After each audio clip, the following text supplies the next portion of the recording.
फजील साहब, जिस तरह से अमेरिका ने ईरान को धमकी दी थी और ये कहा कि अगर काउंटर अटैक करोगे तो हम तुम्हें इसका मुंह तोड़ जवाब देंगे, ये अमेरिका ने कहा था, अमेरिका ने ये बात कही थी।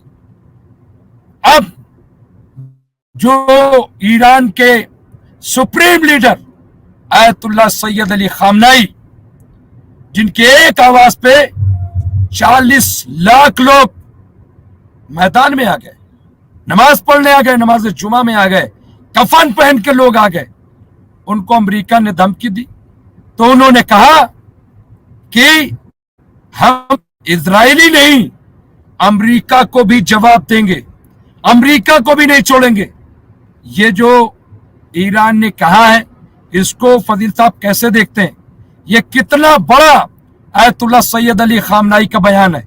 इसके पीछे क्या सिर्फ ईरान को अपनी ताकत दिखाई दे रही है, या रूस और चाइना साथ में है इसलिए, या जैसा आप कहते रहे कि वो आ सकता है, टर्की भी साथ आ सकता है? क्या ये इतना बड़ा चैलेंज, ये कोई मामूली नहीं है कि अमेरिका को कोई ललकार दे और ये कहे कि तुम भी नहीं बचोगे? फजील साहब, बार बार आपसे कह रहा था कि ओआईसी को आप कमजोर मत समझिए, वक्त आने पर वो भी सामने आ जाएगा। ये ओआईसी की ताकत है। अब इनको मिडिल ईस्ट के लोगों को ये पता चल गया है कि सारी हमारे नेचुरल रिसोर्सेज पर कब्जा करने की ये सारी कवायद है। तो अब सबको ये पता चल गया है, तो इसलिए ओआईसी की ताकत है। और ओआईसी में अगर कोई रह के भी गद्दारी नहीं कर सकता, और सबको धीरे धीरे पता चल गया है कभी भी किसी भी चीज का अंत होता है। अमेरिका ने आज 19 कंपनियों को, भारत के 19 कंपनियों को ब्लैकलिस्ट कर दिया और ये चार्ज लगाया कि ये लोग रूस की मदद कर रहे हैं, ये कंपनियां रूस के फायदे में काम कर रही हैं। 19 कंपनियां भारत की ब्लैकलिस्ट हो गई। और जो अभी लेबनान ने आज जबरदस्त हमला किया है, मिसाइल अटैक किया है इजराइल पर, और आयरन डोम फेल हो गया और मिसाइल जाके बिल्डिंगों पर गिर गई। ये भी एक बहुत बड़ा आज का अपडेट है। जो लेबनान के हमले को नहीं सह पा रहा, जो हुतीज के हमले को नहीं सह पा रहा, जो हमास के हमले को नहीं सह पा रहा है, वो ईरान सर कितना दिन लड़ पाएगा? और इस बार आपसे मैंने कहा था, ईरान, अब तो पूरी दुनिया में बात फैल गई कि Iran full and final attack करने जा रहा है और पूरी तरह से इनका आयरन डोम आज ही टेस्ट हो गया। जिस तरह से लेबनान की मिसाइल को इंटरसेप्ट ये नहीं कर पाए, और पूरी तरह से अमेरिका अब ये खुल के कहने लगा है कि ईरान के साथ रूस और चाइना का हाथ है। और यूक्रेन युद्ध भी अब अमेरिका के लिए भारी पड़ रहा है। जब तक इनका इलेक्शन नहीं है, अब वहां पे ट्रंप के साथ इजरायली लोग ज्यादा जुड़े हुए हैं और कमला हैरिस के साथ दूसरे लोग हैं।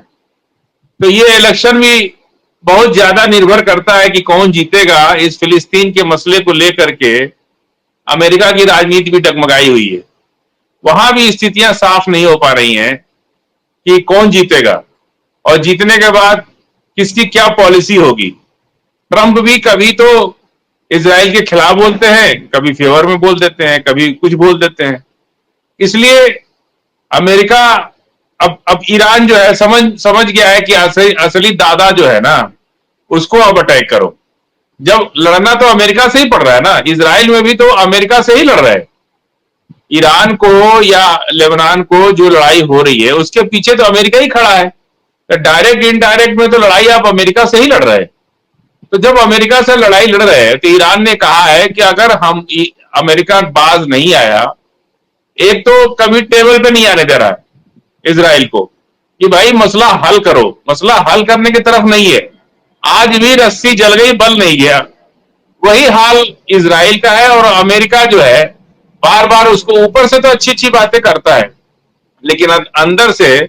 और इजराइल में आज बहुत जबरदस्त प्रोटेस्ट हुआ है पूरे देश में, और ये कहा गया है कि उनके जो पहले के प्रेसिडेंट प्राइम मिनिस्टर थे, और डूडो की क्या नाम है उनका, वो उन्होंने आज कहा कि इजराइल को खतरा ना हमास से है, ना लेबनान से है, ना ईरान से है। इजराइल को खतरा नेतन्याहू से है, इसलिए नेतन्याहू को हटाया जाए, इजराइल को बचाया जाए और सीज फायर की मांग की, कहा कि जो भी मामले हैं बैठ के हल करो उसको। तो ये बहुत बड़ा आज प्रदर्शन हुआ इजराइल के अंदर और नेतन्याहू के खिलाफ। ये बात देखिए अब पूरी दुनिया को समझ में आने लगी कि ये लड़ाई नेतन्याहू अपने कोर्ट की ना फेस करने के लिए, कोर्ट के क्रिमिनल अफेंस उनके ऊपर लगे हुए हैं, जेल जाने की डर से वो इस लड़ाई को बढ़ा रहे, चाहे उसमें इजराइल बर्बाद हो जाए, चाहे फिलिस्तीन बर्बाद हो जाए, चाहे बेगुनाह लोग मारे जाएं, इससे उनके ऊपर कोई फर्क नहीं पड़ रहा है। वो केवल अपने को बचाने के लिए वो इस तरह की लड़ाइयों में कई देशों को डाल रहे हैं। ये मुमताज भाई। फजील साहब, ये बिल्कुल आपने सही कहा और मैं समझता हूँ कि बहुत ही इम्पोर्टेंट है। ईरान ने अपनी ताकत दिखाई और जिस तरह से ईरान को ताकत देख करके जो पूरा मिडिल ईस्ट है जिसको अमेरिका दबाए हुए था फजील साहब, मुझे लग रहा है कि वो शिकंजा जो है, वो हथकड़ी, वो बेड़ियां टूट रही हैं और ये बहुत बड़ी एक तब्दीली के तौर पे इस चीज को हम देख रहे हैं। एक बात और जो आपने हमले किया, आज तिल अबीब जो है वो धुआं धुआं हो गया। तिल अबीब पे जितना मैं समझता हूँ बहुत बड़ा अटैक, और जो ऑन रिकॉर्ड है वो कि 12 वहां पे लोग मारे गए। ये अबीब पे इतना बड़ा अटैक, अगर हिजबुल्लाह को नहीं रोक पा रहे, अगर अल कसाम ब्रिगेड को नहीं रोक पा रहे, तो सवाल ये फजील साहब, ईरान को कैसे रोकेंगे? कैसे ईरान को रोकेंगे? ये बहुत बड़ा सवाल फजील साहब। ये तो प्री क्वालिफाइंग है ना, हमला करने से पहले ईरान हिजबुल्लाह से और हमास से ये करवा रहा है ना कि भाई जब तुम आयरन डोम खत्म हो गया, उसमें का गोला जो है उनके पास खत्म हो गया, अब आयरन डोम चलाने के लिए जो गोला लगता है वो गोला नहीं है इनके पास, आयरन डोम भी फेल हो गया। अब बिना गोला के तो आयरन डोम चलेगा नहीं, अमेरिका के पास है नहीं, और ये अब ये इनके पास सुरक्षा प्रणाली फेल है इनकी। तो अब ईरान इसीलिए और तेज होकर धमका रहा है कि अब ईरान को भी लग गया है कि ये अंदर से खोखला हो चुका है, अब इसको फुल एंड फाइनल, इस पार चाहे उस पार। देखिए अमेरिका फंस गया यूक्रेन का युद्ध करके, रूस के साथ टकरा करके। जो इसकी एक पॉलिसी थी, अमेरिका बहुत कुछ दिन अफगानिस्तान में फंसा रहा, कुछ दिन सभी मिडिल ईस्ट के देशों में अपना बेस बना लिया, सीरिया को फंसा के रखा, इराक को फंसा के रखा, पूरा मिडिल कतर को फंसा के रखा, कुवैत को फंसा के रखा, तो सारे लोगों को इसने फंसा के रखा था। अब इनका फुल एंड फाइनल हिसाब हो रहा है और मिडिल ईस्ट को जनरल गद्दाफी साहब को मार दिया, उसके बाद क्या नाम है, सद्दाम हुसैन साहब को मारा, और सूडान को तहस नहस कर दिया, सीरिया को खत्म कर दिया, इराक को खत्म कर दिया। तो अब ये अगर कोई नहीं खड़ा होता, आज जो है ईरान मिडिल ईस्ट का सुप्रीम लीडर, ऐसा लीडर जिसे रूस और चाइना दोनों ही मान चुके हैं, क्योंकि रूस के ने यूक्रेन युद्ध में ईरान की मदद से ही वो जीत हासिल की थी।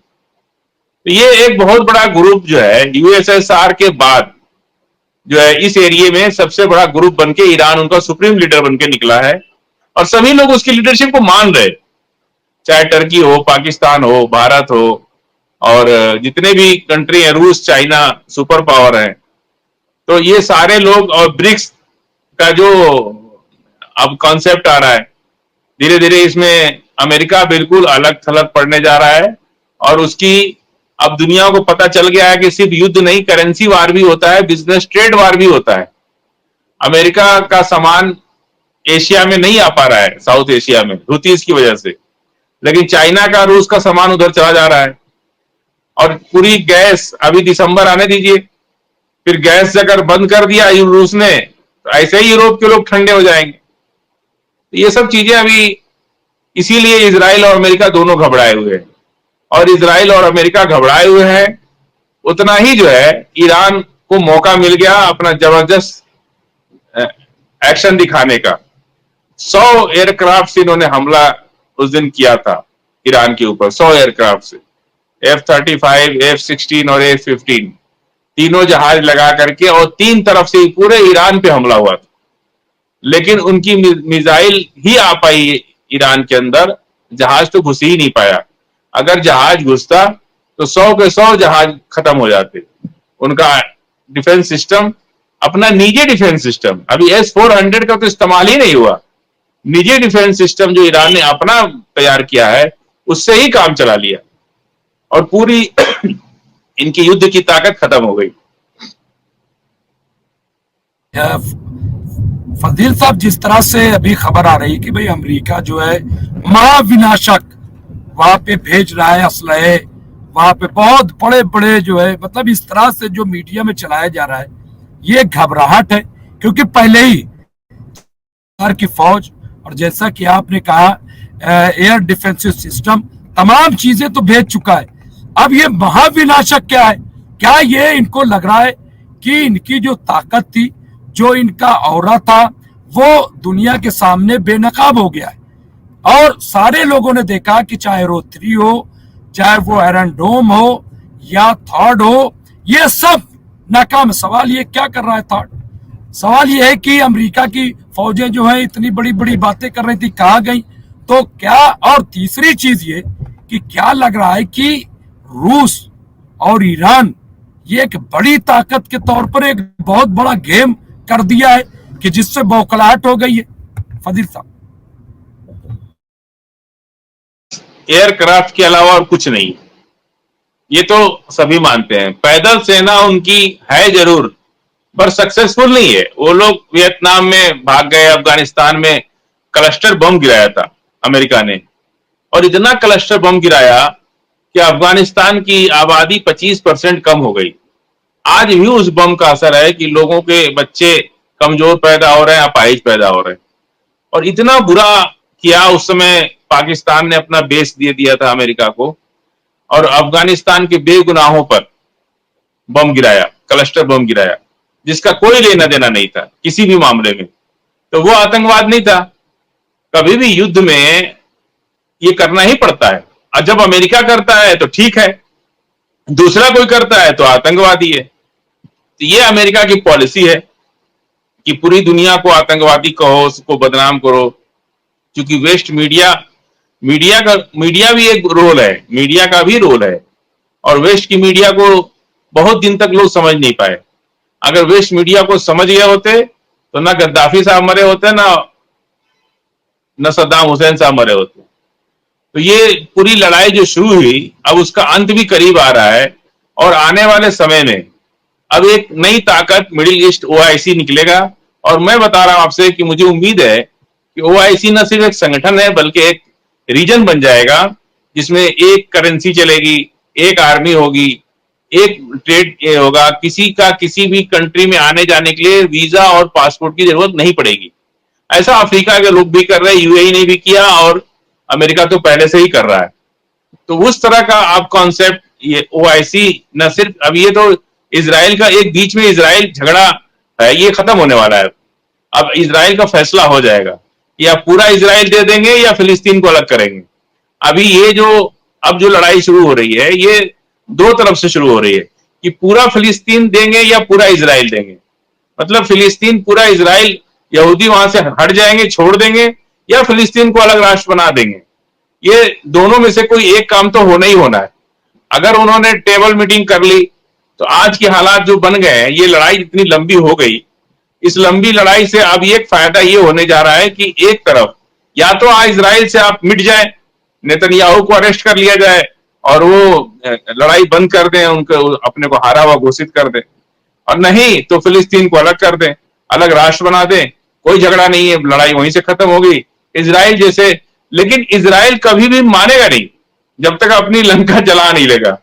जब तक वो रावण अपनी लंका नहीं जलवा लेगा तब तक मानेगा नहीं। और उसका देखिए, अब इसी बात की इजराइल के लोग क्यों आज प्रदर्शन कर रहे हैं। उनके पूर्व प्रधानमंत्री ने साफ कहा है कि हमें खतरा हमास से नहीं है, लेबनान से।